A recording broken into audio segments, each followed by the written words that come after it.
सर्दी के इस मौसम में प्रदेश भर में बारिश और बर्फबारी का क्रम जारी है। मैदानी क्षेत्रों में भारी बारिश हो रही है, ऊंचे क्षेत्रों में बर्फबारी थमने का नाम नहीं ले रही। मंडी जिला के बक्सियाड़ की अगर हम बात करें तो वहां पर बर्फबारी थमने का नाम नहीं ले रही। भारी बर्फबारी के चलते लोग अपने अपने घरों में कैद होकर रह गए। ये तस्वीरें हैं मंडी जिला के ऊपरी क्षेत्र सिराज विधानसभा क्षेत्र के गाड़क गुशैनी की, जहां भारी बर्फबारी के बीच आम जनजीवन कितना मुश्किल हो गया इन तस्वीरों में साफ देखा जा सकता है। लोगों का घरों से निकलना कितना मुश्किल हो चुका है। बर्फबारी ने लोगों को घरों में दुबकने पर मजबूर कर दिया। आने जाने के लिए भी लोगों को रास्ता तक नहीं मिल रहा। रास्ता बनाने के लिए लोगों को बर्फ की चादर को हटाना पड़ रहा है। बर्फबारी का यह मंजर देखने में जितना खूबसूरत लग रहा है, वहीं स्थानीय लोगों के लिए यह किसी आफत से कम नहीं। तस्वीरों में आप देख सकते हैं कि स्थानीय लोगों के लिए यह बर्फ कैसे आसमान से बरस रही है आफत के रूप में। पिछले 4 दिनों से लगातार हो रही बर्फबारी के कारण लोगों को भारी किल्लतों का सामना भी करना पड़ रहा है। नमस्कार साथियों, आज हमारे यहाँ बहुत ही जम के बर्फबारी हो रही है, जो कि हमारे बागीचों के लिए, हमारे विभिन्न प्रकार की कृषि फसलों के लिए बहुत ही महत्वपूर्ण होती है। बता दें कि सेब के बगीचों में बर्फ का होना बहुत ही बेहतरीन माना जाता है, क्योंकि इससे बगीचों में मौजूद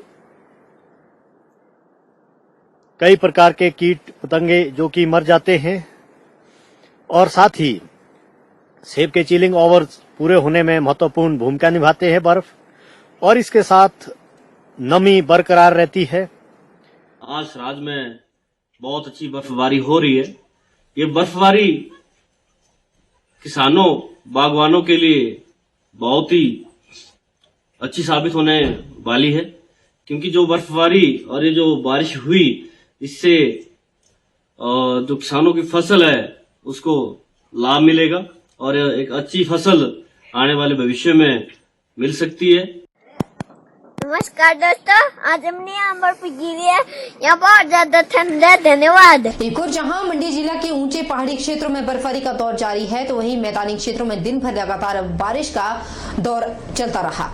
लोग अपने घरों में ही आग सेकते हुए नजर आए, तो वहीं पत्थर के झटिंगरी में काफी समय के बाद बर्फबारी हुई। इन तस्वीरों में आप देख सकते हैं कि कैसे झटिंगरी में बर्फ के फाहे गिर रहे हैं और लोग इस बर्फ का आनंद लेते हुए भी नजर आ रहे हैं। आप इन तस्वीरों को भी देख लीजिए। जैसे ही झटिंगरी में बर्फ गिरना शुरू हुआ, उसके बाद लोग अपने अपने घरों में आग सेकते हुए नजर आए। तो कई तस्वीरों में देखा जा सकता है कि कैसे पारा लुढ़का हुआ है और लोग आग सेकने को मजबूर है। लोग यहाँ मोटा कंबल ओढ़े हुए भी नजर आ रहे हैं और चाय की चुस्कियां लेते हुए भी दिखाई दे रहे हैं। हिमाचल प्रदेश में सर्दी के मौसम में बर्फबारी और बारिश के बीच कड़ाके की ठंड का कहर जारी है। मौसम विभाग के पूर्वानुमान के अनुसार रविवार को भी उच्च पर्वतीय क्षेत्रों में बर्फबारी और मैदानी क्षेत्रों में बारिश का क्रम लगातार जारी रहा। हिमाचल प्रदेश में रविवार को क्षेत्रवार रेड, ऑरेंज और येलो अलर्ट जारी किया गया है। मौसम विभाग के पूर्वानुमान के अनुसार मैदानी जिलों में झमाझम बारिश और उच्च पर्वतीय क्षेत्रों में बर्फबारी का क्रम जारी रहा। वहीं मंडी जिला के उच्च पर्वतीय क्षेत्रों पराशर ऋषि, शिकारी देवी और सराज में ताजा बर्फबारी होने से आम जनजीवन पूरी तरह से प्रभावित हो गया है। कड़ाके की ठंड के कारण लोग अपने घरों में दुबके रहे। वहीं मंडी शहर में भी रविवार के दिन सुबह से ही रिमझिम बारिश का क्रम जारी रहा। छुट्टी का दिन होने के कारण सड़कों पर लोगों की आवाजाही कम देखने को मिली। लोग कड़ाके की ठंड से बचने के लिए अपने घरों में ही दुबके रहे। स्थानीय लोगों का कहना है कि सर्दी के मौसम में ठंड का कहर बढ़ता जा रहा है, लेकिन यह बारिश और बर्फबारी किसानों और बागवानों के लिए वरदान साबित होगी।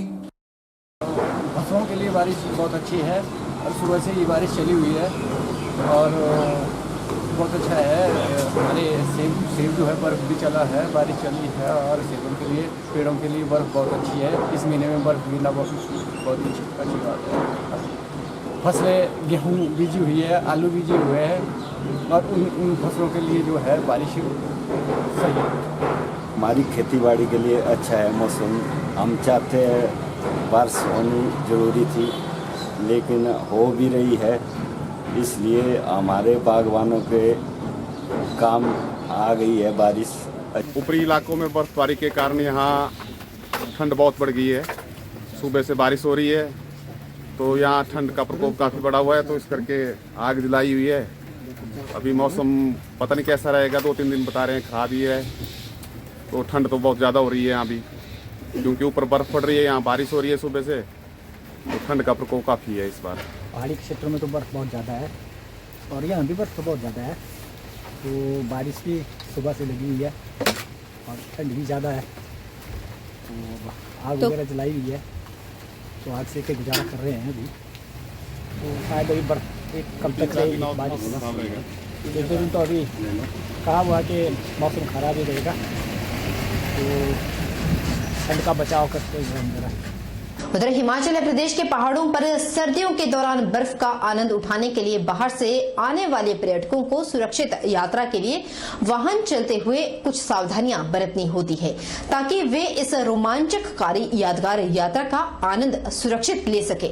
अक्सर बाहर से आने वाले वाहन चालकों को बर्फ में वाहन चलाने का अनुभव नहीं होता, जिसकी वजह से वे दुर्घटना अथवा बर्फ में वाहन फिसलन के कारण आपस में वाहन टकरा जाते हैं। वाहन चलाते हुए एक से दूसरे वाहन की दूरी अधिक रखनी होती है, ताकि बर्फ में फिसलन की स्थिति में वाहन फिसलकर आपस में टकरा न जाए। बर्फ में वाहन के टायरों में हवा औसतन से कम रखनी होती है, ताकि हवा कम होने से फिसलन न हो।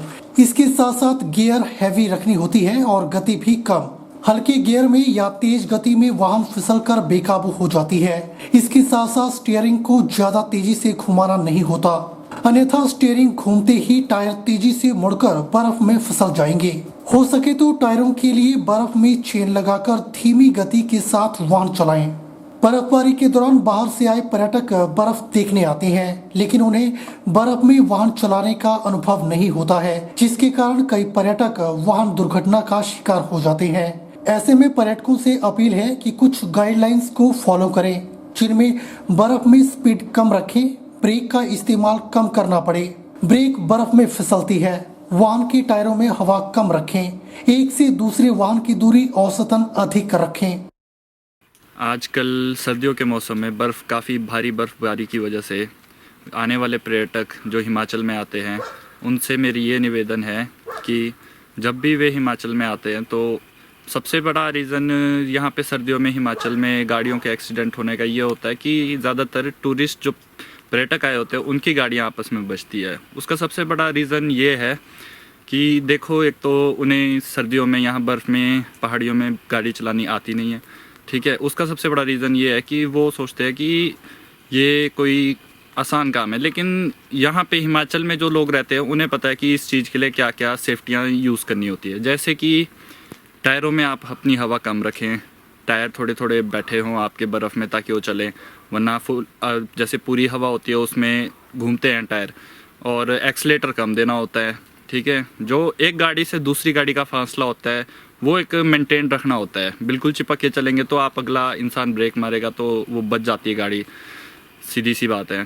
तो मेरा यही है इन आने वाले पर्यटकों से निवेदन कि वो इन रेगुलेशंस को फॉलो करें ताकि एक्सीडेंट कम हो और सेफ्टी बनी रहे। उनका एक मेंबर हूँ यहाँ पे टैक्सी में, तो कुछ बातें ऐसी ही गाइड करना चाहूँगा मैं कि जो यहाँ के हमारे बाहर के टूरिस्ट वगैरह घूमने वाले रहते हैं, तो वो जैसे गाड़ियाँ चलाते हैं बर्फ़ में, एक तो रेस ज़्यादा होती है, वैसे रेस ज़्यादा नहीं होनी चाहिए बर्फ़ में, पहला गियर होना चाहिए, आराम से मतलब आराम से उतरना है आपने। उतराई में जब जा रहे हैं आप तो ब्रेक का यूज़ नहीं करना है आपने, मतलब ज़्यादा से ज़्यादा अपनी साइड चलना है आपने, तो मतलब वैसे ठीक रहेगा। नहीं तो ऐसे क्या होता है कि अगर ब्रेक यूज़ कर रहे हैं तो बेस्ट वगैरह स्लिप हो जाती है गाड़ियाँ वगैरह।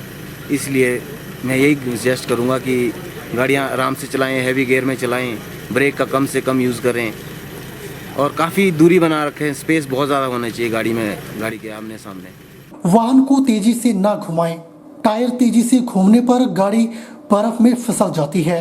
सहायक अभियंता नेशनल हाईवे भूपिंदर ने बताया कि वाहन चालकों से निवेदन करते हैं कि वाहन को धीमी गति से चलाएं, टायरों में हवा कम रखें, एक दूसरे से दूरी अधिक बनाए रखें, हो सके तो बर्फ में सफर न करें और जरूरी हो तभी घर से बाहर निकलें। तो गाड़ी चलाते मेनली किन किन बातों का ध्यान रखें? गाड़ी चलाते वक्त गाड़ी बिल्कुल आहिस्ता चलाएं, ब्रेक ना लगाएं, और हवा बिल्कुल आहिस्ता चलाएं, बस ब्रेक का उपयोग जो है बिल्कुल कम करें। दिल्ली से यहाँ घूमने के लिए आया हूँ और यहाँ पे हम बर्फ़ का बहुत आनंद ले रहे हैं। हम लोग ड्राइव करके आए हैं यहाँ पे और हम लोगों ने कुछ बातों का बहुत ध्यान रखा है, जैसे कि स्नो में ड्राइव करते हुए हम लोग पहले और दूसरे गियर में आए धीरे धीरे और हमने ब्रेक नहीं मारी, हम थोड़ा थोड़ा मोमेंटम बना के आए ताकि गाड़ी फिसले ना।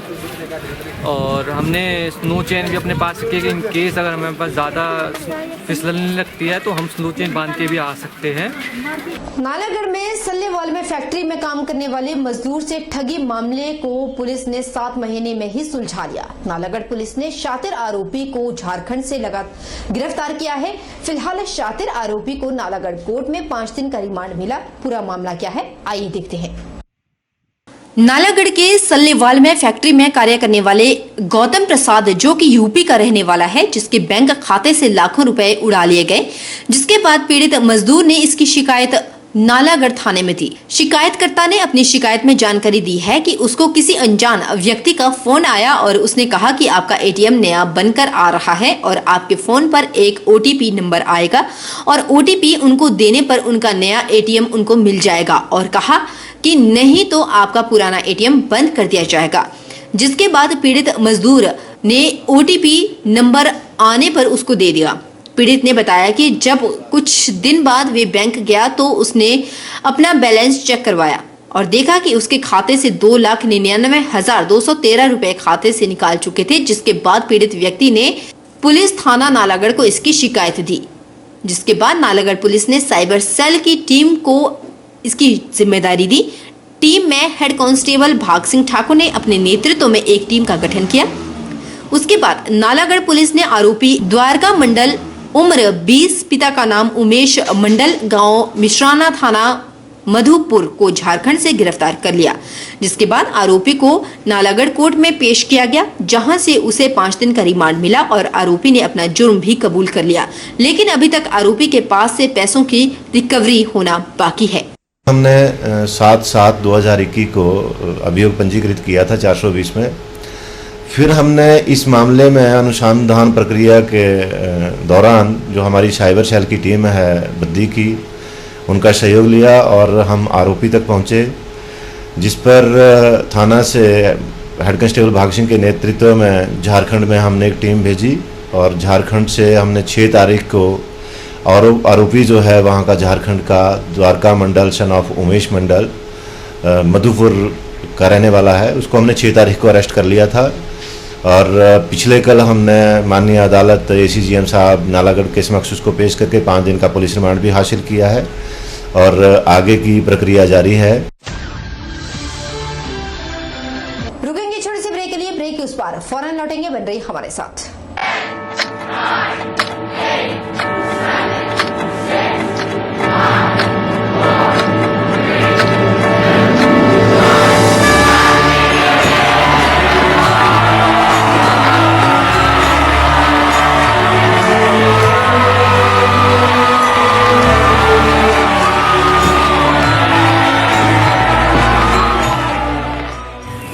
नमस्कार।